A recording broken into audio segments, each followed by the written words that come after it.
आखिरी तकरीर ये कहती है कि मैं चला गया तो मैं पीछे ऐसे जियाले और जियालियां छोड़ के जाऊंगा जो 20 साल तक लड़ती रहेंगी। ये किसी एक मुल्क के सदर की ना तो टोन और टेनर होना चाहिए, ना उसकी ये वोकैबुलरी होनी चाहिए। पहली तकरीर पाकिस्तान खप्पे का जो नहुसत ज़दा नारा लगाया गया वो आज सिंधियों को तकसीम करने का बहुत बड़ा आइकन है, वो मैंने नहीं लगाया था।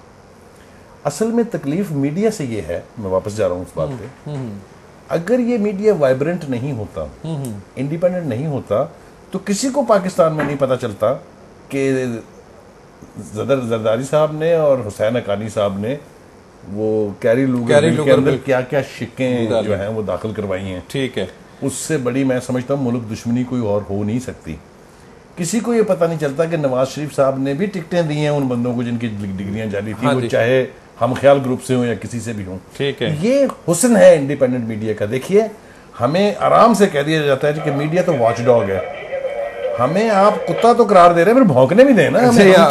हमारे साथ मौजूद हैं डॉक्टर शीरी मुजारी साहिबा। डॉक्टर साहिबा अस्सलाम वालेकुम।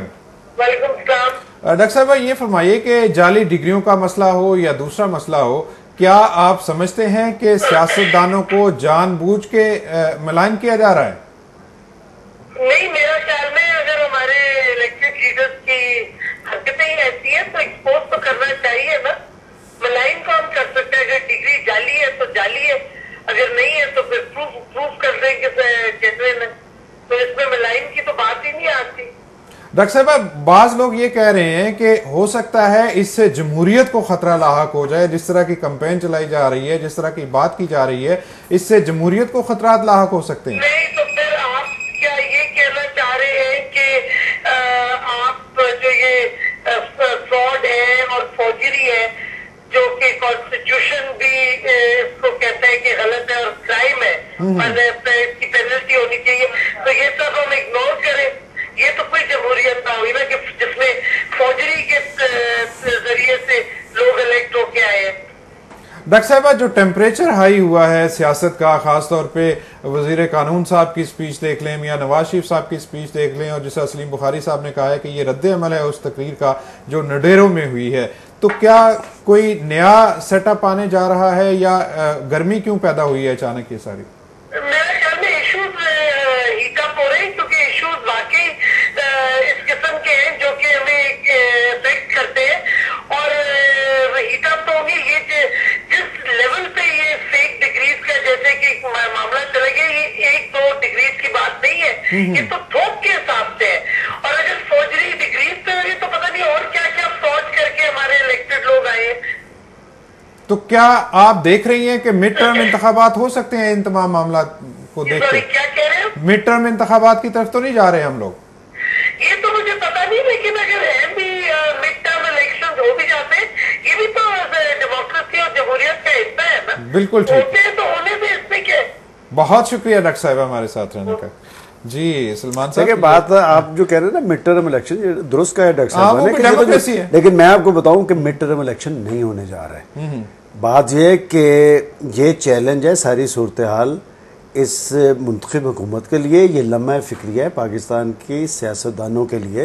इन्होंने बहुत सारे वादे वईद किए हुए थे, ये उस पर पूरा नहीं उतरे। देखिए, हम ये जो आप टेम्परेचर की बात कर रहे हैं कि आखिर अदलिया क्यों टारगेट है? अदलिया किसी की नहीं है, अदलिया पाकिस्तान के 17 करोड़ अवाम की, पाकिस्तान के मीडिया की, पाकिस्तान के वकला की, पाकिस्तान की सिविल सोसाइटी की जद्दोजहद से आज़ाद हुई है। मैं समझता हूँ अदलिया को और ज़्यादा आज़ाद होना चाहिए। देखें, आज पाकिस्तान में ये सूरत हाल है, कोई शख्स, कोई सियासी जमात, कोई तबका ये मुतालबा नहीं करता कि जनाब सदर हमारा ये मसला हल कर दें। लोग पता क्या कहते हैं? जनाब चीफ जस्टिस हमारी तरफ भी नज़र दौड़ाएं, हमारा ये मसला है। उस चीफ जस्टिस अवाम की उम्मीद क्यों बना? मैं समझता हूं कि और ज़्यादा ज़िम्मेदाराना रोल चाहिए अदलिया को भी और मीडिया को भी। देखें, मैं समझता हूं कि अगर पाकिस्तान की अदालतें, पाकिस्तान का मीडिया अपना ज़िम्मेदाराना रोल अदा करेगा। आप आज सूरत हाल देखें क्या है। आज पाकिस्तान में मैं किसी को अपोजिशन नहीं मानता, पाकिस्तान का मीडिया अपोजिशन है। आप देखें अपोजिशन क्या है, कौमी असम्बली में बजट आता है, आम आदमी को रिलीफ नहीं मिला, वहां पर एक नाम नेहाद अपोजिशन वो तो वोट दे देती है, काफ लीग। और नून लीग जो है वो बिलवास्ता तौर पे इस तरह सपोर्ट कर देती है कि वो वॉकआउट कर जाते हैं। मुजामत करनी चाहिए थी अंदर। देखें पार्टी कौन सी बरसे इक़्तिदार है, जुल्फ़िकार अली भुट्टो की, रोटी कपड़ा और मकान। आज पंजाब के अंदर जैसी तैसी रोटी स्कीम चल रही है, सबसे ज्यादा पेट में मरोड़ किसके उठ रहे हैं, पीपल्स पार्टी वालों के। क्यों? चले मैं समझता हूं आधी करप्शन हो गई, कुछ ना कुछ तो लोगों को रिलीफ मिल रहा है, कुछ ना कुछ तो, मैं नहीं समझता कि उसमें भी करप्शन हो रही है। कौन कर रहे हैं? ये जो हमने जिन पाले हुए हैं, ये ब्यूरोक्रेट्स, इंतजामी मशीनरी, जिनके मुंह को आप देखें क्या लगा हुआ है कि वो उनके बच्चे बैरून मुल्क पढ़ते हैं और पाकिस्तान के लोग जो आम शहरी हैं उनके बच्चों को 2 वक्त की रोटी नहीं मिलती। साहब बड़े मैसिव पैमाने पे सामने आई हैं, फोर्जरी हुई है, सारा कुछ हुआ है। अगर ये प्रूव हो जाती हैं चीजें तो फिर क्या इतनी बड़ी सीटों पे दोबारा से इलेक्शन होंगे? वो तो कहते हैं कि मिड टर्म इलेक्शन नहीं हो रहा है। देखिए हर चीज जो है कॉन्स्टिट्यूशन में प्रोवाइडेड है।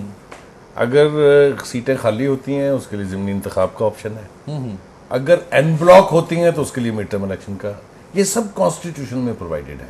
मैं थोड़ी सी बात सलमान सिद्दीक साहब की आगे बढ़ाना चाहता हूँ, सलमान गनी साहब की मानना चाहता हूँ। सलमान सिद्दीक साहब की ना बढ़ाए, वो बढ़ाएंगे तो कीमतें बढ़ जाएंगी। मैंने फौरन माजत करनी। देखिए ये इशू है असल में गवर्नेंस का। जो जमहूरी सेटअप गवर्नेंस इंश्योर नहीं कर सकता वो या तो जमहूरी नहीं है या उसको इक़्तिदार में रहने का हक नहीं है। 2008 फरवरी में जिन इश्यूज का इस कौम को सामना था वही तमाम इशू अपनी बदतरीन शक्ल में मौजूद है। ठीक है, लिहाजा गवर्नेंस की फुर्सत उन्हें क्यों नहीं मिली? वो तो अपनी स्किन बचाने और अपनी जानें बचाने के चक्कर में पड़े रहे। पूरी हुकूमत के टॉप स्टॉलवर्ट्स ले लें आप, उनको अपने दिफा से ही फुर्सत नहीं है। किसी के खिलाफ सुप्रीम कोर्ट में केस चल रहा है, किसी का मीडिया में चल रहा है, किसी का छोटी अदालतों में चल रहा है, चाहे हाई कोर्ट्स हो चाहे, ये तो डिफेंस मोड से बाहर ही नहीं निकले तो उन्हें वक्त ही नहीं मिला लोगों के मसाइल को देखने का। चूंकि मीडिया वाइब्रेंट है, लोगों को पिछली इस तारीख से जो चीफ जस्टिस की तारीख थी जबान मिली है, सिविल सोसाइटी रिएक्टिवेट हो गई है, लिहाजा बात होने लगी है। सबसे एनकरेजिंग बात आप इत्तेफाक करेंगे मुझसे वो ये है कि इश्यूज के ऊपर बबांगे दोहल अब गुफ्तगू होती है, चाहे वो मीडिया हो, प्रिंट मीडिया हो, इलेक्ट्रॉनिक मीडिया हो या सिविल सोसाइटी हो। ये चीजें उनको वारे में नहीं है। चूंकि इन चीजों को रिफ्लेक्ट मीडिया करता है इसलिए टारगेट मीडिया है। मीडिया को तो मैं कह रहा था, वो बात मेरी रूल की डॉक्टर साहब आगे ठीक है मजारी कि हमें तो वॉच डॉग कह के इस्तेलाहन फिर हमारा राइट है भौंकने का।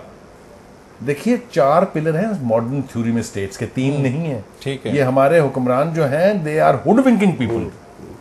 This is legislature, administration, judiciary and press. Press is a 4th recognised pillar of state. हमारा तो काम ही ये है कि हम जहां गलती देखें, हमारा काम प्रोजेक्शन नहीं है। हम जहां वो बहुत अच्छा काम कोई करते हैं, जिसमें रोटी स्कीम है, वो बिल्कुल उनकी बात दुरुस्त है। वो कह रहा है भले कितनी करप्शन ब्यूरोक्रेट्स ने कर दी हो इसको नाकाम बनाने के लिए। छोटी सी ब्रेक है नाज़रीन, लेना एक छोटा सा ब्रेक। ब्रेक के बाद इसी मौजू पे गुफ्तगू जारी रहेगी। हमारे साथ मौजूद हैं सलीम बुखारी साहब और सलमान गनी साहब, हमारे साथ रहिएगा।